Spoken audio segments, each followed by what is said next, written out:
Good morning, philosophers. Let's continue this introduction.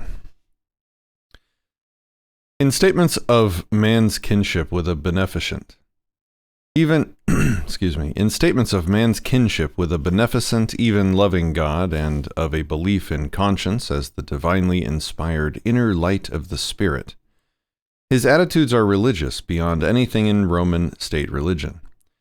In his day, little more than a withered survival of formal worship paid to a host of ancient gods and goddesses. Christian writers have not been slow to recognize the remarkably close parallels between isolated sentences in Seneca's writings and verses of the Bible.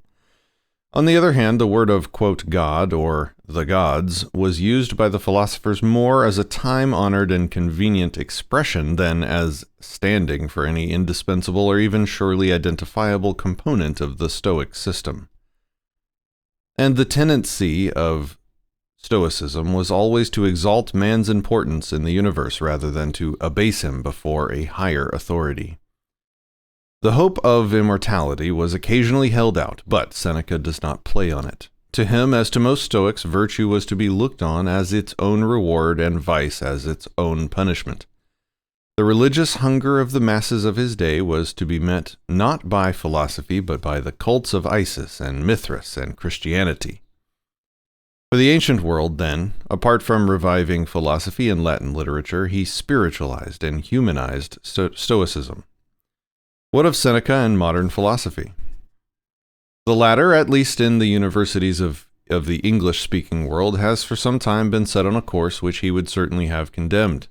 He would not have understood the attention it pays to ordinary language, and some of his letters make it clear that it would have come in for a share of his impatience with philosophers, not excluding Stoics, who in his eyes degraded philosophy by wasting their time on verbal puzzles or logical hair-splitting. But more than this, he would have denounced the opinion to which most philosophers, tacitly or otherwise, have come round in the last half-century, that it is no part of the business of philosophy to turn people into better persons, as tantamount to desertion or, I don't know how to say that French word, lèse-majesté? I don't know. His tremendous faith in philosophy as a mistress was grounded on a belief that her end was the practical one of curing souls, of bringing peace and order to the feverish minds of men pursuing the wrong aims in life. Quote, what we say should be of use, not just entertaining. Even speculation on the nature of meaning of the nature or meaning of the universe was of secondary importance, something which the philosopher might or might not, as he chose, take up in leisure moments. A philosopher's words should, as a Quaker might put it, quote, speak to our condition. Fielding's observation that few people in the position of being overloaded with prosperity or adversity could be too wise or too foolish not to gain from reading Seneca might have gratified him, not merely as an indication that his writings were proving of use to later generations, but also as showing that a philosopher could still be regarded as someone to be turned to for advice or consolation. To Seneca, as letter XC and other letters plainly show, the philosopher and the wise man were the same person. Whether or not his letters may still be turned to for their pointers to the contented life, they cannot be read without noticing how far in advance of their time are many of his ideas, on the shows in the arena, for example, or the treatment of slaves. His implicit belief in the equality and brotherhood of man despite all barriers of race or class or rank was one, resurrected from the days of the early Stoics, which led directly to great improvements in the legal position of slaves. Besides explaining the then remarkable attitude towards slaves expressed in letter, what is that Roman numeral, XLVII? The belief was also the germ of the notion of natural law, the law which was thought to transcend national boundaries and form a basis for the validity of international law. These elements of Stoicism made their not so small or indirect contribution to the French and American revolutions.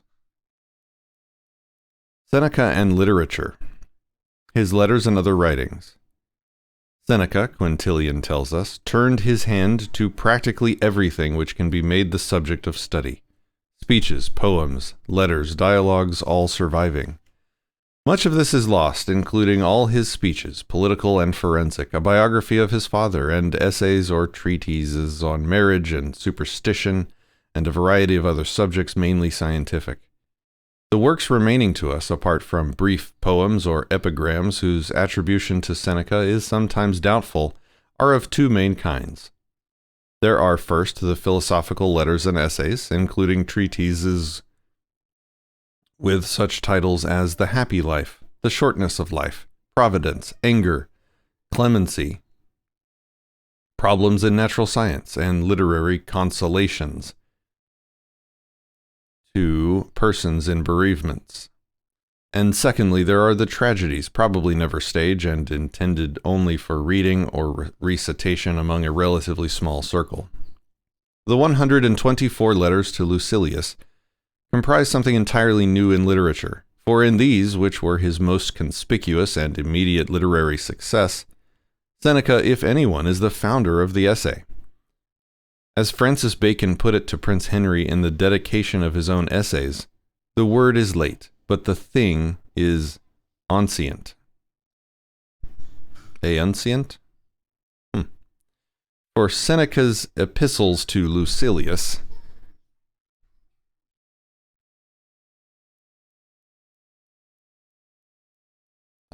not reading that sentence because it's spelled in ancient Greek that I don't know how to pronounce.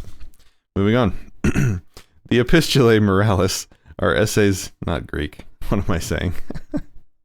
I'm waking up, guys. I'm waking up early today. The Epistulae Morales are essays in disguise. It has been said that they were real letters edited for publication. It seems most likely that they were intended from the first for publication, possibly preceded by an interval of private circulation. No replies have come down to us. The atmosphere varies from that of lively, not to say colloquial, conversation to that of the serious treatise.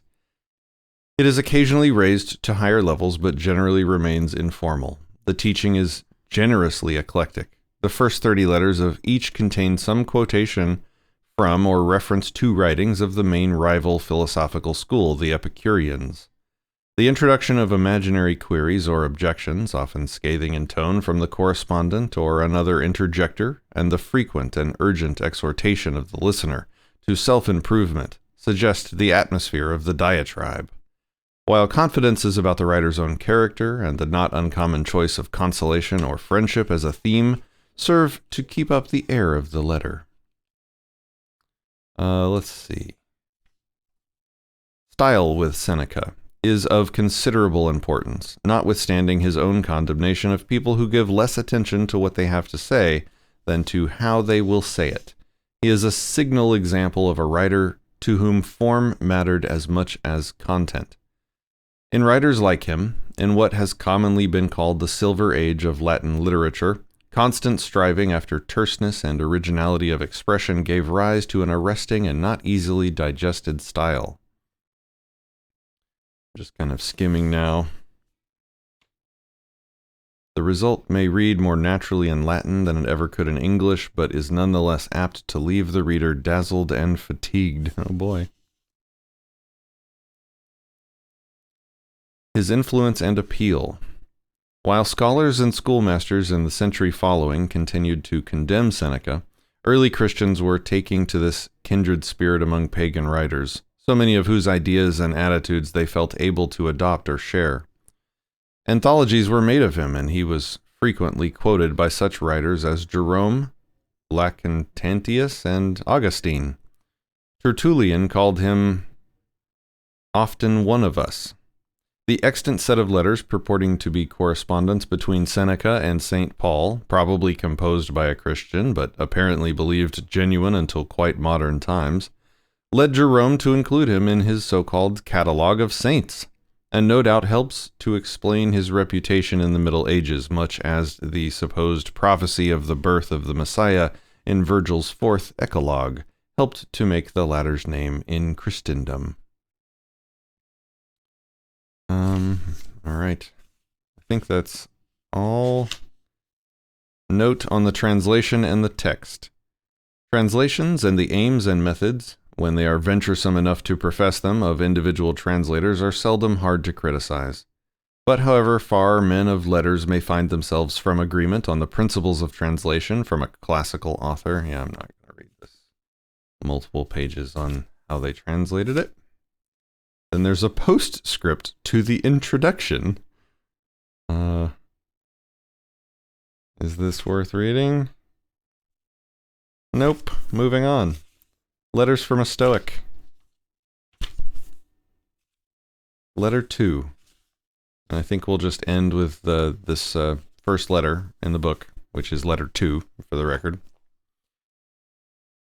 And that will be it for today. Here we go. Letter 2. Judging from what you tell me, and from what I hear, I feel that you show great promise. You do not tear from place to place and unsettle yourself with one move after another. Restlessness of that sort is symptomatic of a sick mind. Nothing to my way of thinking is a better proof of a well-ordered mind than a man's ability to stop just where he is and pass some time in his own company. Be careful, however, that there is no element of divisiveness and desultoriness about this reading you referred to. This reading of many different authors and books of every description. You should be extending your stay among writers whose genius is unquestionable, deriving constant nourishment from them if you wish to gain anything from your reading that will find a lasting place in your mind. To be everywhere is to be nowhere. People who spend their whole life traveling abroad end up having plenty of places where they can find hospitality, but no real friendships. The same must needs be the case with people who never set about acquiring an intimate acquaintanceship with any one great writer, but skip from one to another, paying flying visits to them all. Food that is vomited up as soon as it is eaten is not assimilated into the body and does not do one any good. Nothing hinders a cure so much as frequent changes of treatment. A wound will not heal over if it is being made the subject of experiments with different ointments. A plant which is frequently moved never grows strong. Nothing is so useful that it can be of any service in the mere passing. A multitude of books only gets in one's way. Oops, I feel personally represented by this criticism. So if you are unable to read all the books in your possession, you have enough. When you have all the books you are able to read. So if you are unable to read all the books in your possession, you have enough when you have all the books you are able to read. And if you say, but I feel like opening different books at different times, my answer will be this. Tasting one dish after another is the sign of a fussy stomach, and where the foods are dissimilar and diverse in range, they lead to contamination of the system, not nutrition. So always read well-tried authors, and if at any moment you find yourself wanting a change from a particular author, go back to ones you have read before. Each day, too, acquire something which will help you to face poverty or death or other ills as well. After running over a lot of different thoughts, pick out one to be digested throughout that day. Where have we heard about doing that? This is what I do myself. Out of the many bits I have been reading, I lay hold of one. My thought for today is something which I found in Epicurus. Yes, I actually make a practice of going over to the enemy's camp, by way of reconnaissance, not as a deserter. A cheerful poverty, he says, is an honorable state. But if it is cheerful, it is not poverty at all. It is not the man who has too little who is poor, but the one who hankers after more. What difference does it make how much there is laid away in a man's safe or in his barns, how many head of stock he grazes, or how much capital he puts out at interest? If he is always after what is another's, and only counts what he has yet to get, never what he has already. You ask, what is the proper limit to a person's wealth? First, having what is essential, and second, having what is enough. All right, cool. That was an interesting first letter to read from Seneca. All right. Wow, right on time. So I am off grid for the next 3 or 4 days. We'll see how it goes. So you will not hear from me until then. and then we'll get caught up and continue reading. I am going to be both coping and enjoying being off grid for the next several days. It's not often that I totally disconnect from all things internet and communication. I really do tend to enjoy those things. But I also find, in the spirit of what we've been talking about recently about fasting from all sorts of different things in your life, this is an important one to fast from, to get away from modernity, to get away from the internet, to get away from devices and distractions completely. Just break out, and not for a day or two, but I'm going to go for 4 days this time, and maybe longer in the near future. We'll see. Just to fast from it, just to give myself a break from it, which will give me knowledge about what its effects it was having on me that I couldn't see because they were, small and incremental and creeping, and what benefits I gain from not having them. Or, maybe the opposite occurs, and I get wisdom in the form of, wow, that stuff is really useful, and I really didn't gain anything by fasting from it for a few days. So, also going to have some good time with some philosopher companions. I'm looking forward to these next several days. So you guys have a great day.